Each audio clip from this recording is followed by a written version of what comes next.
മുണ്ടത്തിക്കോട് പാതിരക്കോട്ടുകാവ് ക്ഷേത്രത്തിൽ രാമായണ മാസാചരണത്തിന്റെ ഭാഗമായി നടന്ന ആത്മീയ പ്രഭാഷണം ഭക്തി നിർഭരമായി. പ്രഭാഷക കവിയും എഴുത്തുകാരിയുമായ ശ്രീദേവി അമ്പലപുരം ആയിരുന്നു.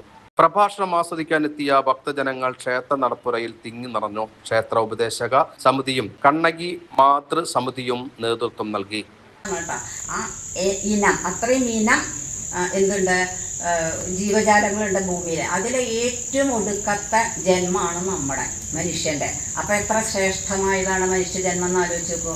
ഈ മനുഷ്യജന്മം കൊണ്ട് നമുക്ക് മാത്രമേ നമ്മുടെ ജീവിതത്തിൻ്റെ ലക്ഷ്യമെന്ത്, നമ്മൾ എങ്ങോട്ട് നീങ്ങണം, ഏത് വഴിയിലൂടെ പോകണം, എവിടെ എത്തണമെന്ന് നമ്മൾക്ക് മാത്രമേ ചിന്തിക്കാനും അവിടെ എത്താനും പറ്റുള്ളൂ.